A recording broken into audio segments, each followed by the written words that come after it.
Seja muito bem-vindo. Esse é o nosso segundo vídeo da leitura do nosso livro Pastoreando o Coração da Criança, do Ted Tripp.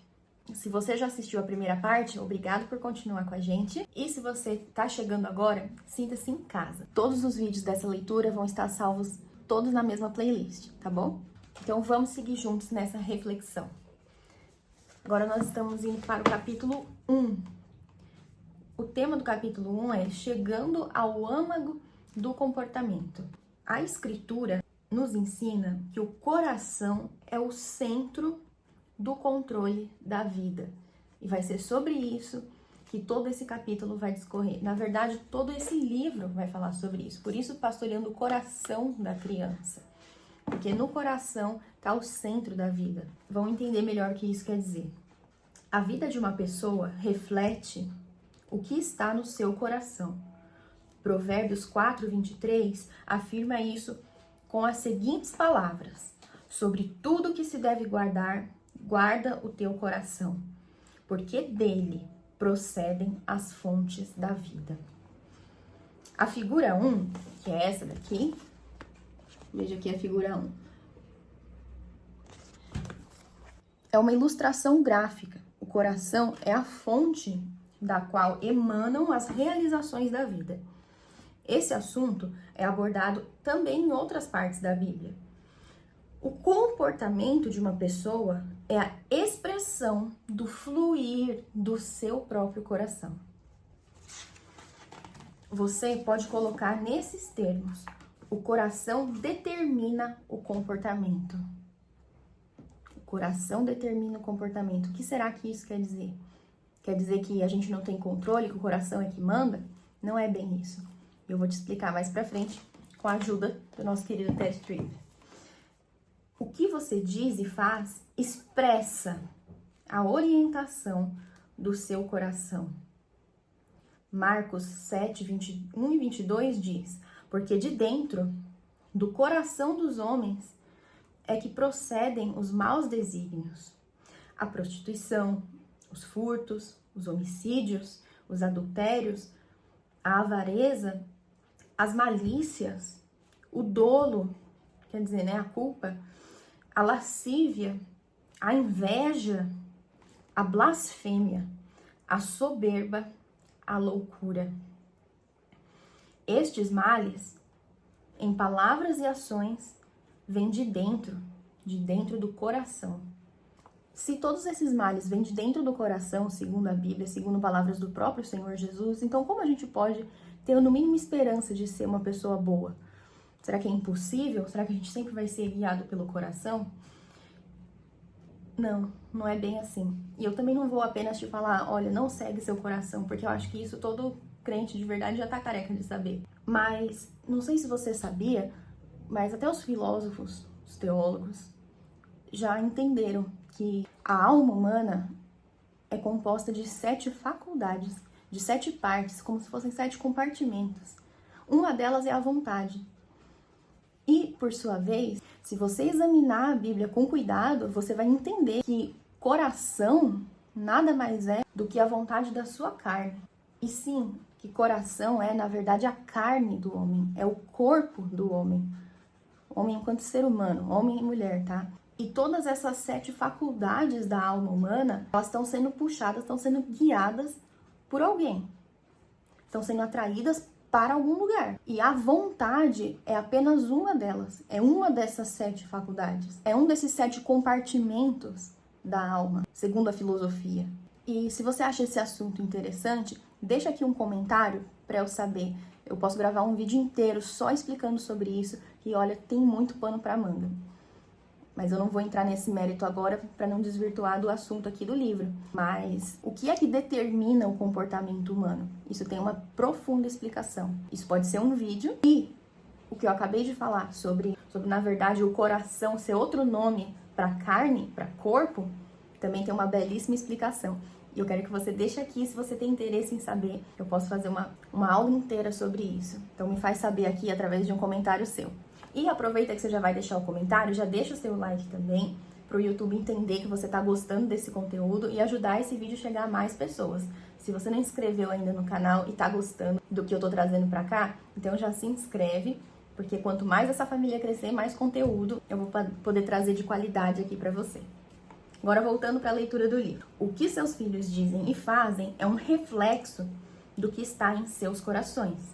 Lucas 6,45 confirma: o homem bom, do bom tesouro do coração, tira o bem, e o mal, do mau tesouro, tira o mal.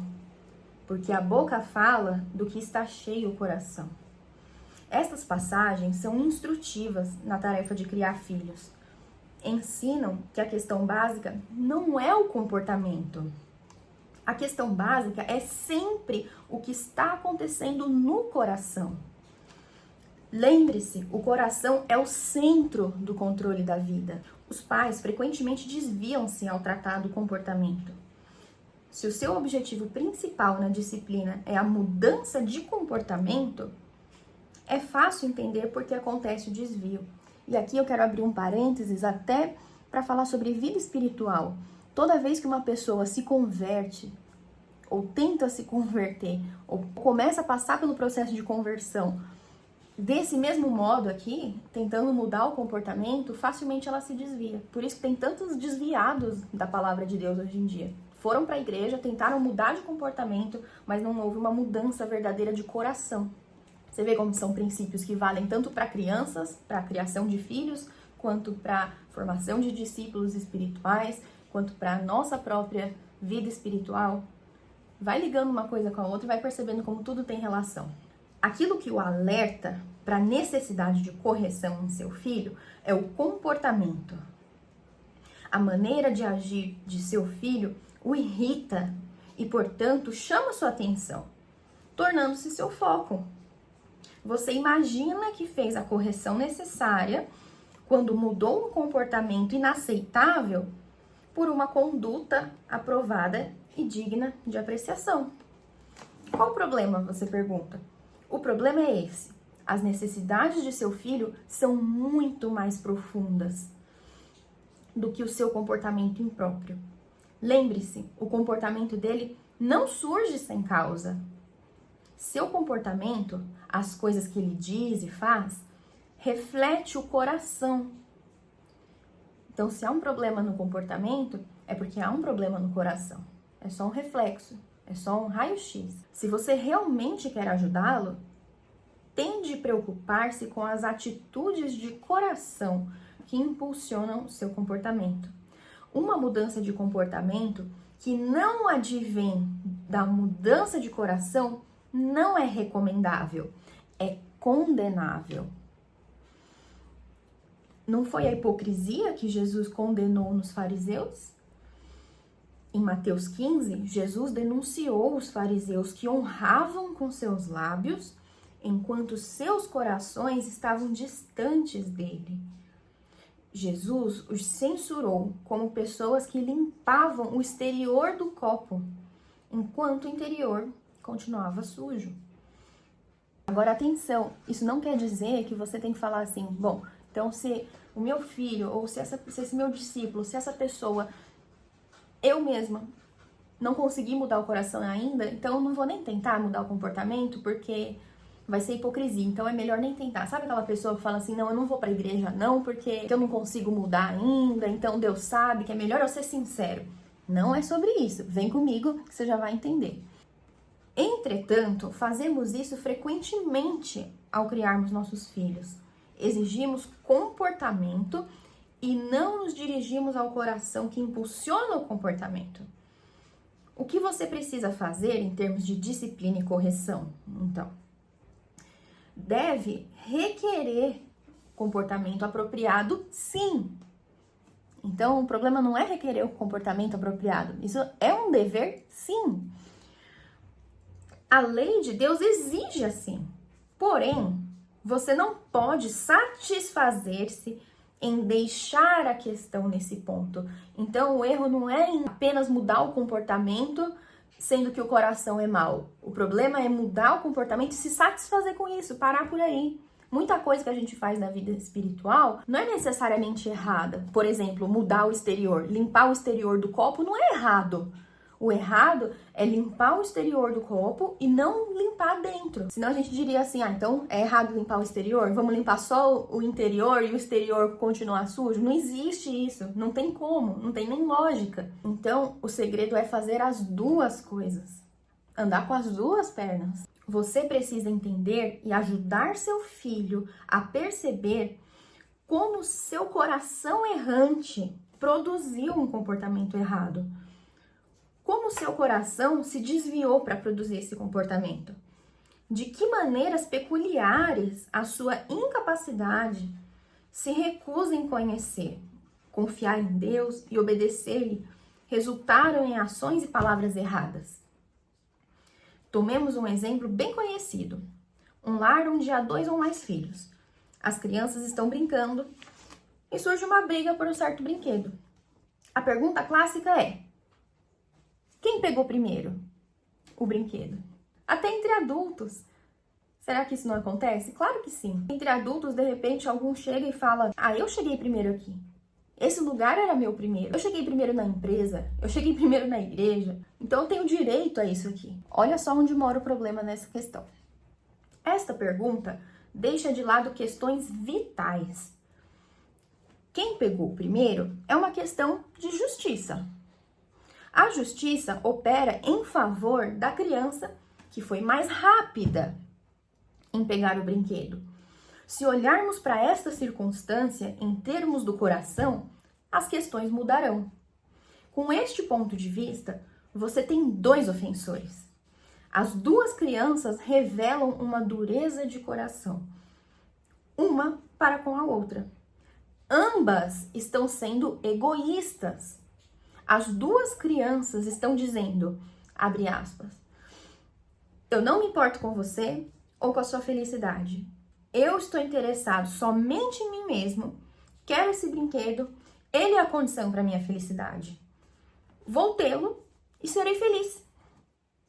Não importa o que isso significa para você. Fecha aspas. Em termos das questões do coração, você tem 2 filhos pecando.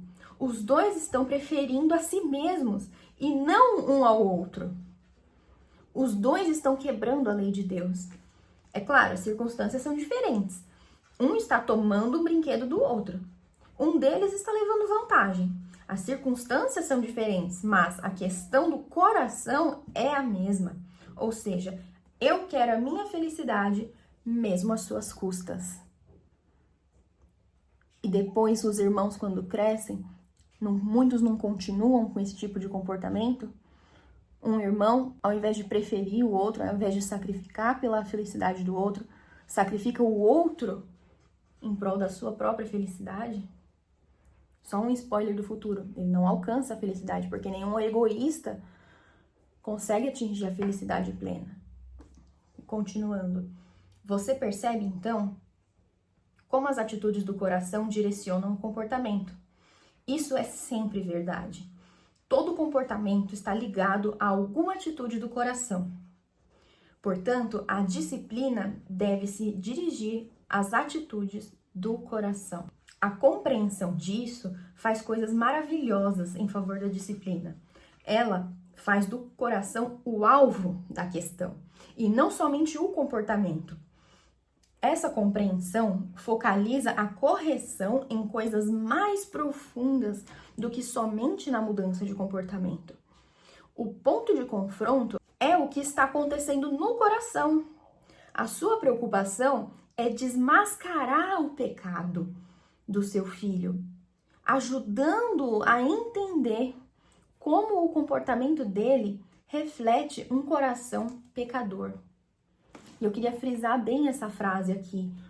Sua preocupação é desmascarar o pecado. E é desmascarar não no sentido acusador, como o diabo faz. Não é apontando, dizendo, você pecou, tá vendo? Achei um pecado em você. Como se fosse uma coisa, um troféu, uma coisa boa. Achei. Pronto, consegui. Não, não é nesse sentido. É no sentido de ajudá-lo a entender o pecado dele. Ajudando a entender como o comportamento dele reflete o pecado que está no coração. Se o ser humano não entende a questão do pecado, como é que ele vai entender a Cristo? Não vai entender. Então, por isso, desmascarar o pecado não é acusar. Percebe a diferença sutil? Não tão sutil assim, né? Esse fato o leva à cruz de Cristo e ressalta a necessidade de um Salvador. Esse é o Evangelho. O Evangelho não é sobre saber o quanto nós somos bons, o quanto Deus nos ama, o quanto, nossa, Jesus, eu sou o centro do coração de Jesus. O Evangelho não é isso. O Evangelho é sabermos que nós somos maus. E Deus é tão bom, mas tão bom, que Ele nos deu pela graça a porta que é Jesus. Não porque a gente mereceu, não porque a gente fez obras boas o suficiente, mas porque Ele quis pegar a nossa alma má, cheia de pecado, cheia de malícia, e nos dar a graça da salvação.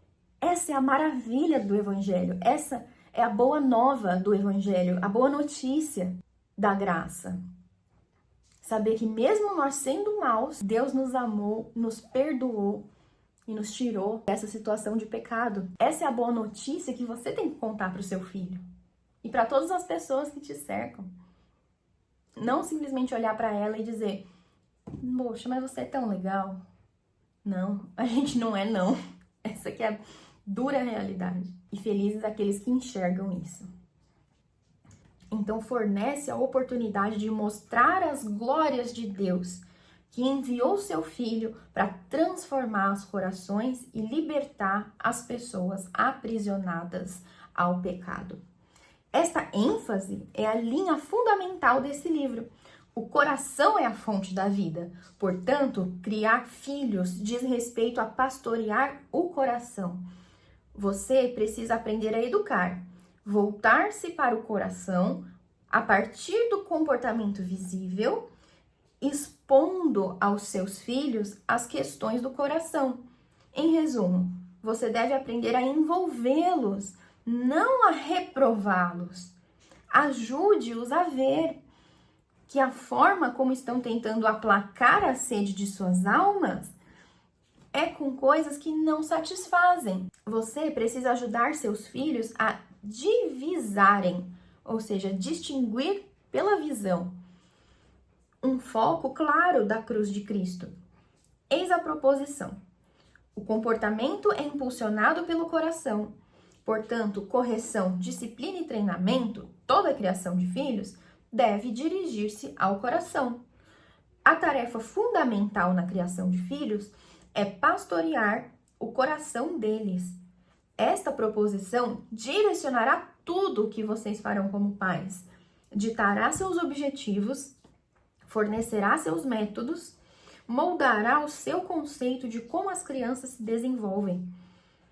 Este livro endereça-se às variadas facetas da criação de filhos. Veremos a perspectiva bíblica da tarefa de criar filhos. Examinaremos o tipo de desenvolvimento das crianças. Focalizaremos os objetivos da criação de filhos. Consideraremos métodos de treinamento. E em todos esses tópicos, a questão central será pastorear o coração. Não estou oferecendo uma metodologia simples e hábil, nem promovendo um novo plano de 3 passos para se obter filhos sem problemas. Não estou apresentando uma maneira simples de atender às necessidades deles, a fim de que você possa ir em frente com a sua vida. Estou, entretanto, desejando explorar, juntamente com você, novas maneiras de empreender a tarefa de treinamento que Deus lhe confiou. Ofereço estas ideias como alguém que não é novo nessa tarefa, nem me tornei um cínico no assunto. Estou mais entusiasmado do que nunca sobre essa tarefa. Estou cheio de esperança e certo de que Deus pode nos capacitar para suscitar em nossos lares uma semente santa para a igreja. Quão difícil, quão raro é hoje em dia ouvir pais declarando isso. Eu tô mais entusiasmado do que nunca para te falar sobre educação de filhos. Quão raro em escutar isso hoje. Muito mais comum são os pais perderem a esperança nos filhos, perderem a esperança no futuro, nas futuras gerações, infelizmente. Tenho visto famílias assumirem os princípios descritos nesse livro. Tenho visto pais pastoreando crianças felizes, produtivas, que estão conscientes a respeito de si mesmas e da vida. Recentemente, visitei um lar desse tipo. A família estava alegre e vibrante. Os filhos adolescentes estavam em casa, porque ali era um lugar aprazível para se estar. O pai e a mãe eram tidos em grande estima e os filhos buscavam o conselho deles. A Bíblia e a verdade bíblica sopravam através de toda a conversação, não como um calor abafado, mas como uma brisa refrescante e geradora de vida. Nesse lar, 5 gerações têm guardado a fé e a 6ª geração está aprendendo que Deus é o fundamento da vida, em cuja luz nós vemos a luz. Vale a pena lutar por essas coisas. Esta é uma visão que vale o sacrifício. Você precisa buscar respostas nas Escrituras, a fim de desmanchar o emaranhado de confusão a respeito da criação de filhos. Estou convencido de que as Escrituras são suficientemente fortes para oferecer-nos todos os modelos e conceitos que necessitamos para essa tarefa. Por muito tempo, a Igreja tentou integrar formas de pensamento bíblico e não bíblico, procurando responder às perguntas sobre a criação de filhos. Esse enxerto produziu um fruto amargo. Precisamos entender a nossa tarefa biblicamente. Você precisa entender seu filho em relação a um conjunto de questões que o afetam.